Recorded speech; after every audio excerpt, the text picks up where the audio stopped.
जय माता दी दोस्तों, जय श्री हरि। स्वागत है आपका हमारी YouTube चैनल अ भव्य वर्ल्ड में। दोस्तों, सबसे पहले आप सभी भाई बहनों को हमारी तरफ से रक्षाबंधन की हार्दिक शुभकामनाएं।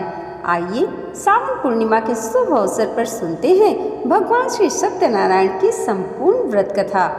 श्री सत्यनारायण भगवान की कथा का प्रथम अध्याय प्रारंभ होता है। प्रेम से बोलिए सत्यनारायण भगवान की जय। एक समय की बात है, नैमिषारण्य तीर्थ में सौनकादि 88,000 ऋषियों ने श्री सूत जी से पूछा, हे प्रभु, इस कलयुग में वेद विद्या रहित मनुष्यों को प्रभु भक्ति किस प्रकार मिल सकती है तथा उनका उद्धार कैसे होगा।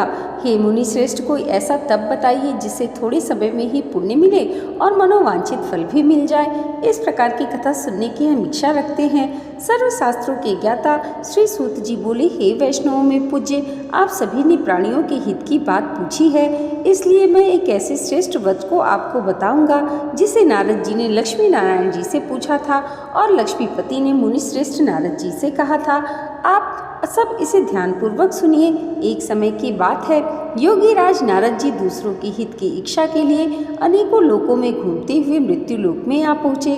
यहाँ उन्होंने अनेक योनियों में जन्मे प्रायः सभी मनुष्यों को अपने कर्मों द्वारा अनेकों दुखों से पीड़ित देखा। उनका दुख देख नारद जी सोचने लगे कि कैसा यत्न किया जाए जिसके करने से निश्चित रूप से मानवों के दुखों का अंत हो जाए। इसी विचार पर मनन करते हुए वह विष्णु लोक में चले गए। वहाँ वह देवों के ईश भगवान नारायण की स्तुति करने लगे, जिनके हाथों में शंख, चक्र, गदा और पद्म थे, गले में वरमाला पहने हुए थे। स्तुति करते हुए नारद जी बोले, हे भगवान, आप अत्यंत शक्ति से संपन्न हैं। मन तथा वाणी भी आपको नहीं पा सकती। आपका आदि मध्य तथा अंत नहीं है। निर्गुण स्वरूप सृष्टि के कारण भक्तों के दुख को दूर करने वाले आपको मेरा नमस्कार है। नारद जी की स्तुति सुन विष्णु भगवान बोले, हे मुनि श्रेष्ठ, आपके मन में क्या बात है? आप किस काम के लिए यहाँ पधारे हैं, उसे निसंकोच कहो। इस पर नारद मुनि बोले कि मृत्यु लोक में अनेक योनियों में जन्मे मनुष्य अपने कर्मों के द्वारा अनेकों दुखों से दुखित हो रहे हैं। हे नाथ, आप मुझ पर दया रखते हैं तो बताइए कि वो मनुष्य थोड़े प्रयास से ही अपने दुखों से कैसे छुटकारा पा सकते हैं। श्री हरि बोली, हे नारद, मनुष्य की भलाई के लिए तुमने बहुत ही अच्छी बात पूछी है। जिसके करने से मनुष्य मोह से छूट जाता है, वह बात मैं कहता हूँ, उसे ध्यानपूर्वक सुनो। स्वर्गलोक और मृत्युलोक दोनों में एक दुर्लभ उत्तम व्रत है जो पुण्य देने वाला है। आज प्रेम वश होकर मैं उसे तुमसे कहता हूँ। श्री सत्यनारायण भगवान का यह व्रत अच्छी तरह विधान पूर्वक करके मनुष्य तुरंत ही यहाँ सुख भोग कर मरने पर मोक्ष पाता है। श्री हरि के वचन सुन नारद जी बोले कि इस व्रत का फल क्या है और इसका विधान क्या है? यह व्रत किसने किया था? इस व्रत को किस दिन करना चाहिए? सभी कुछ विस्तार से बताएं।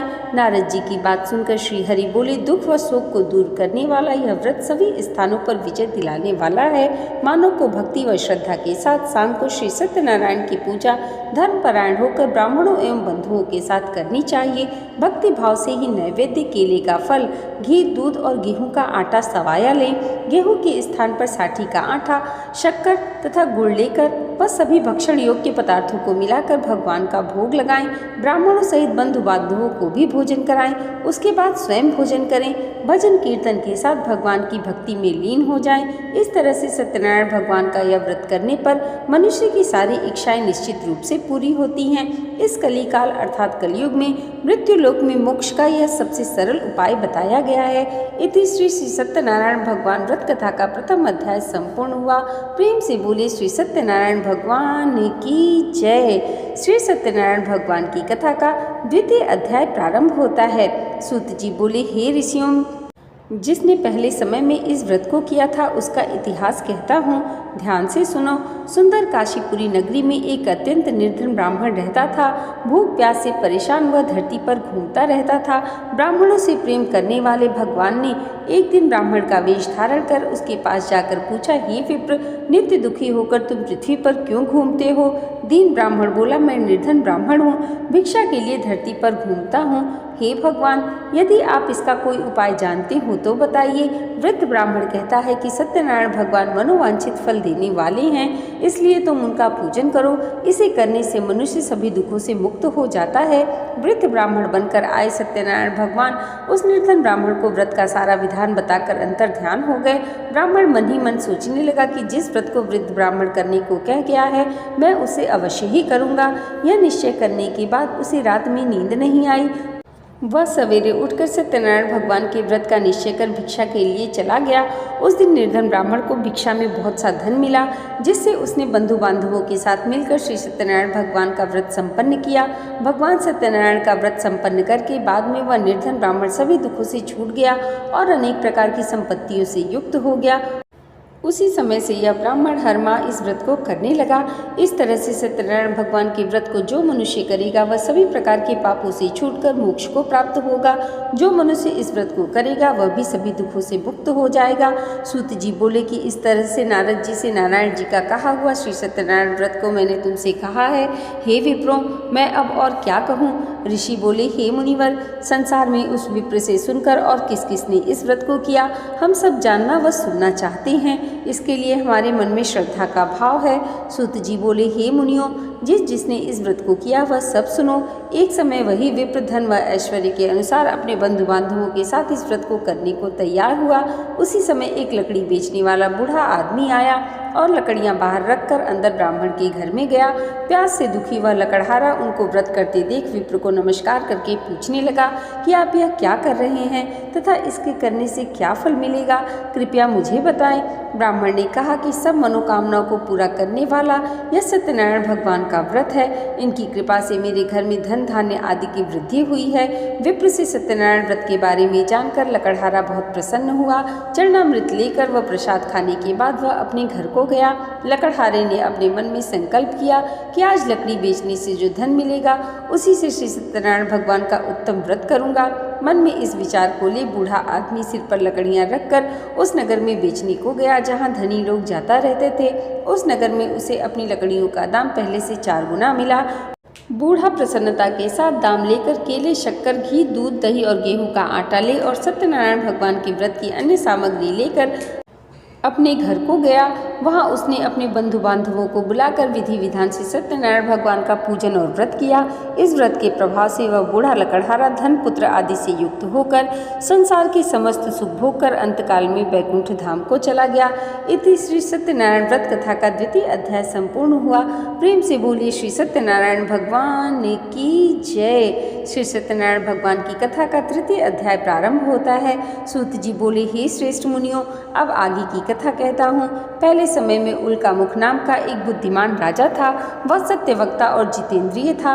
प्रतिदिन देव स्थानों पर जाता और निर्धनों को धन देकर उनके कष्ट को दूर करता था। उसकी पत्नी कमल के समान मुख वाली तथा सती साध्वी थी। भद्रशिला नदी के तट पर उन दोनों ने श्री सत्यनारायण भगवान का व्रत किया। उसी समय साधु नाम का एक वैश्य आया। उसके पास व्यापार करने के लिए बहुत सा धन भी था। राजा को व्रत करते देखकर वह विनय के साथ पूछने लगा, हे राजन, भक्तिभाव से पूर्ण होकर आप यह क्या कर रहे हैं? मैं सुनने की इच्छा रखता हूँ, तो आप कृपा करके मुझे बताएं। राजा बोला, हे साधु, अपने बंधुओं के साथ पुत्र आदि की प्राप्ति के लिए एक महाशक्तिमान श्री सत्यनारायण भगवान का व्रत व पूजन कर रहा हूँ। राजा के वचन सुन साधु आदर से बोला, हे राजन, मुझे इस व्रत का सारा विधान कहिए। आपके कथनानुसार मैं भी इस व्रत को करूँगा। मेरे भी संतान नहीं है और इस व्रत को करने से निश्चित रूप से मुझे संतान की प्राप्ति होगी। राजा से व्रत का सारा विधान सुन व्यापार से निवृत्त हो वह अपने घर को गया। साधु वैश्य ने अपनी पत्नी को संतान देने वाले इस व्रत का वर्णन कह सुनाया और कहा कि जब मेरी संतान होगी तब मैं इस व्रत को करूँगा। साधु ने इस तरह के वचन अपनी पत्नी लीलावती से कहे। एक दिन लीलावती पति के साथ आनंदित हो सांसारिक धर्म से प्रवृत्त होकर सत्यनारायण भगवान की कृपा से गर्भवती हो गई। 10वें महीने में उसके गर्भ से एक सुंदर कन्या ने जन्म लिया। दिनों दिन वह ऐसे बढ़ने लगी जैसे कि शुक्ल पक्ष का चंद्रमा बढ़ता है। माता पिता ने अपनी कन्या का नाम कलावती रखा। एक दिन लीलावती ने मीठे शब्दों में अपने पति को याद दिलाया कि आपने सत्यनारायण भगवान के जिस व्रत को करने का संकल्प किया था उसे करने का समय आ गया है, आप इस व्रत को करिए। साधु बोला, हे प्रिय, इस व्रत को मैं उसके विवाह पर करूँगा। इस प्रकार अपनी पत्नी को आश्वासन देकर वह नगर को चला गया। कलावती पिता के घर में रह दिनों दिन बड़ी होने लगी। साधु ने एक बार नगर में अपनी कन्या को सखियों के साथ देखा तो तुरंत ही दूत को बुलाया और कहा कि मेरी कन्या के योग्य वर देख कर आओ। साधु की बात सुनकर दूत कंचन नगर में पहुंचा और वहां देखभाल कर लड़की के सुयोग्य वणिक पुत्र को ले आया। सुयोग्य लड़के को देख साधु ने बंधु बांधवों को बुलाकर अपनी पुत्री का विवाह कर दिया। लेकिन दुर्भाग्य की बात ये कि साधु ने अभी भी श्री सत्यनारायण भगवान का व्रत नहीं किया। इस पर श्री सत्यनारायण भगवान क्रोधित हो गए और श्राप दिया कि साधु को अत्यधिक दुख मिले। अपने कार्य में कुशल साधु बनिया जमाई को लेकर समुद्र के पास स्थित होकर रत्नासुर नगर में गया। वहां जाकर दामाद ससुर दोनों मिलकर चंद्रकेतु राजा के नगर में व्यापार करने लगे। एक दिन भगवान सत्यनारायण की माया से एक चोर राजा का धन चुरा कर ले भागा। उसने राजा के सिपाहियों को अपना पीछा करते हुए देख चुराया हुआ धन वहां रख दिया जहां साधु अपनी जमाई के साथ ठहरा हुआ था। राजा के सिपाहियों ने साधु वैश्य के पास राजा का धन पड़ा देखा तो वह ससुर जमाई दोनों को बांधकर प्रसन्नता से राजा के पास ले गए और कहा कि उन दोनों चोरों को हम पकड़ लाए हैं, आप आगे की कार्यवाही की आज्ञा दें। राजा की आज्ञा से उन दोनों को कठिन कारावास में डाल दिया गया और उसका सारा धन भी उससे छीन लिया गया। श्री सत्यनारायण भगवान के श्राप से साधु की पत्नी भी बहुत दुखी हुई। घर में जो धन रखा था उसे चोर चुरा ले गए। शारीरिक तथा मानसिक पीड़ा व भूख प्यास से अधिक दुखी हो अन्न की चिंता में कलावती एक ब्राह्मण के घर गई। वहां उसने श्री सत्यनारायण भगवान का व्रत होते देखा, फिर कथा भी सुनी। वह प्रसाद ग्रहण कर रात को घर वापस आई। माता ने कलावती से पूछा कि हे पुत्री, अब तक तुम कहाँ थी, तेरे मन में क्या है? कलावती ने अपनी माता से कहा, हे माता, मैंने एक ब्राह्मण के घर में श्री सत्यनारायण भगवान का व्रत देखा है। कन्या के वचन सुन लीलावती भगवान के पूजन की तैयारी करने लगी। लीलावती ने परिवार व बंधुओं सहित सत्यनारायण भगवान का पूजन किया और उनसे वर मांगा कि मेरे पति तथा जमाई शीघ्र घर आ जाएं। साथ ही यह भी प्रार्थना की कि हम सबका अपराध क्षमा करें। श्री सत्यनारायण भगवान इस व्रत से संतुष्ट हो गए और राजा चंद्रकेतु को सपनों में दर्शन देते हुए कहा, हे राजन, तुम उन दोनों वैश्यों को छोड़ दो और तुमने उनका जो धन लिया है उसे वापस कर दो। अगर तुमने ऐसा नहीं किया तो मैं तुम्हारा सारा धन, राज्य व संतान सभी को नष्ट कर दूंगा।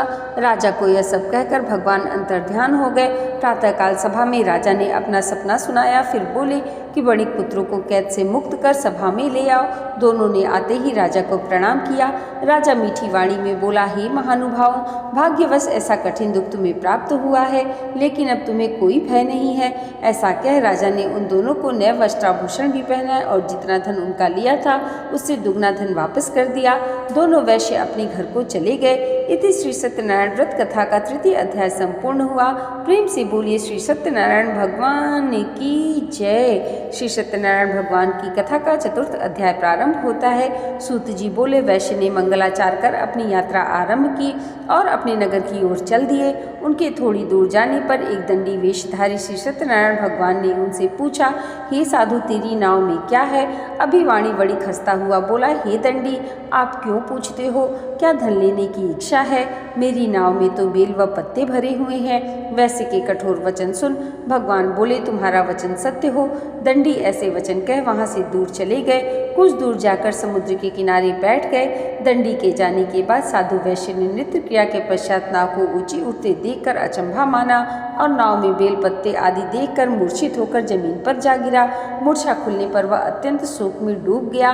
तब उसका दामाद बोला कि आप शोक ना मनाएं, यह दंडी का श्राप है, इसलिए हमें उनकी शरण में जाना चाहिए, तभी हमारी मनोकामना पूरी होगी।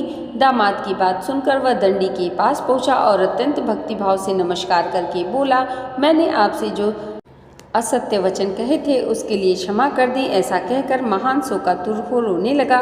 तब दंडी भगवान बोले, हे वणिक पुत्र, मेरी आज्ञा से बार बार तुम्हें दुख प्राप्त हुआ है, तो मेरी पूजा से विमुख हुआ।